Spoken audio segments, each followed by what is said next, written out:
Hello everyone, it's TheCanadianWifier here. I have a team today that DMT actually created quite a long time ago. Back in the UU days where Diggersby and Terrakion and such were running around.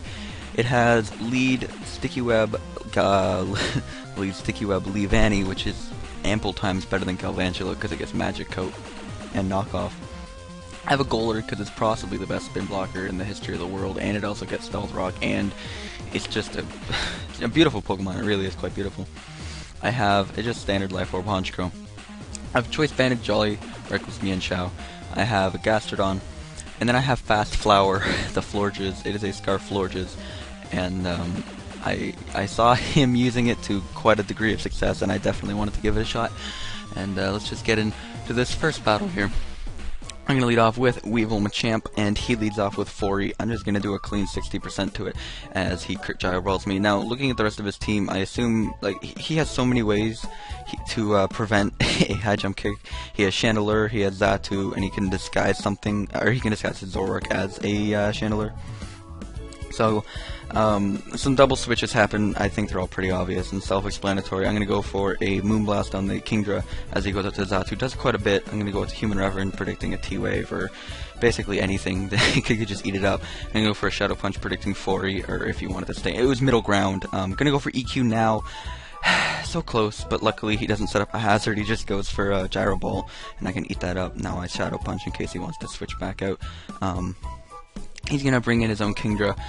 I know I can live a hit because Golurk is just an amazing Pokemon. I can get up my rocks, and now I'm just going to sack it off and bring in a very powerful Pokemon named Weasel Machamp.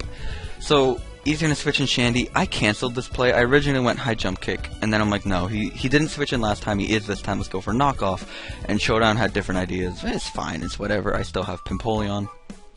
I can easily come in here and attempt to sweep, as he's going to go out to me and Shao. I'm going to Sucker Punch, get off a shit ton of damage off on it. Didn't think it would kill. It doesn't kill. I die, but it's absolutely fine because all 4 members of his team now just straight up die to Fast Flower.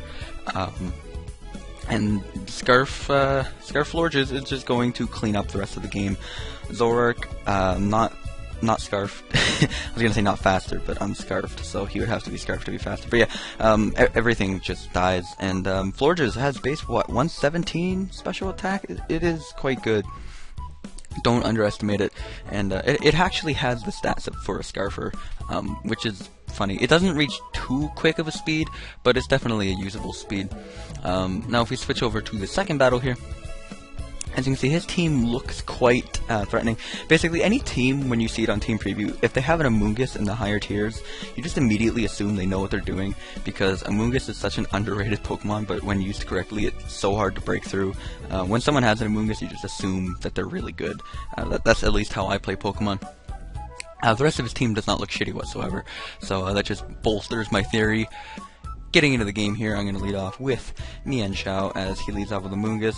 On the first turn, I don't really want to take a Spore, so I am just going to U-turn out, and seeing that he went out to Fori, I'm going to Magic Coat in case he wants to SR.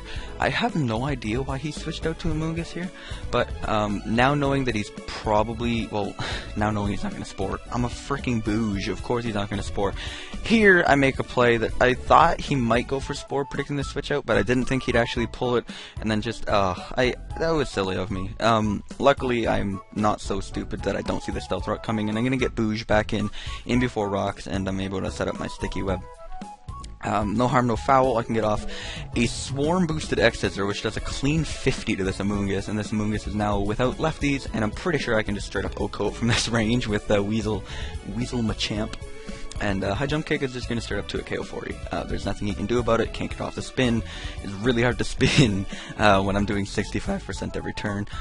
He brings in me and Shao. I'm willing to risk the speed tie if he is Scarfed. He's not Scarfed because he goes for Fake Out, and I can see the Life Orb damage. Now, knowing he doesn't just want to straight up die to a High Jump Kick, he's going to switch out, and Amoonguss takes 55%, which bolsters my theory from earlier that it would have just died. He sacks Flygon here. Not quite sure why, because I assume it's Scarfed, and I assume, though, it has to have Levitate, so it would have been faster than me if he just brought it in, but he didn't. He's gonna perdonkadonk me here. I don't know why I switched. I still had it in my mind that he was scarfed, and I didn't want to risk the speed tie, but no, that was very... I don't know. I'm just gonna high jump kick, get the crit here, which really all that does is make it so I don't have to risk the miss on the second one. He's gonna fake me out one more time, as I'm just gonna high jump kick him next turn, kills me and Shao. Now, here's what I was really hoping would happen: is he comes in and kills me with Honchkrow with a sucker punch, and then I can just sweep him with Scarf Flower, and he would have been really upset. I feel like people would be upset if you think you have the game possibly with a +1 Honchkrow, and you're like, oh, I'll just click Brave Bird, it's a Florges, I'm not gonna click Sucker Punch, and then they just outspeed and fucking kill you with a Moonblast. Oh, so it would really piss me off, put it that way.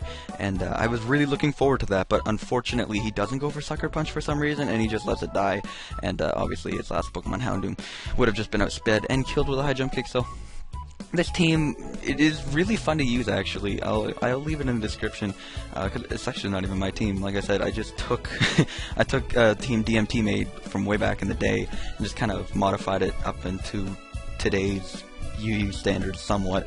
Obviously my bulky water instead of Gastro, I could be running a Blastoise for spin, but I like Gastro because it hard counters Suicune, and if you don't have the counter for Suicune, you pretty much just lose.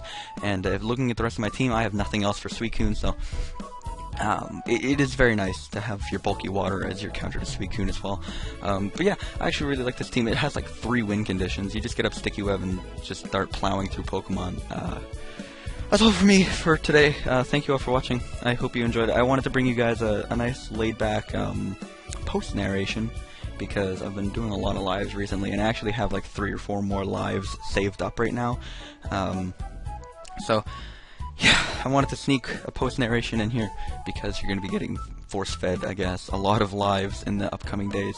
So, thank you all for watching. Hope you enjoyed. If you did, a rating would be much appreciated. I will see you next time. Take it easy. Have a good day. See you later. Peace. If you enjoyed the video, a rating would be much appreciated. Consider supporting the channel on Patreon to get some cool rewards, or follow me on social media. I'm the Canadian Wifier pretty much everywhere. Thanks so much for watching, and I'll see you in the next video.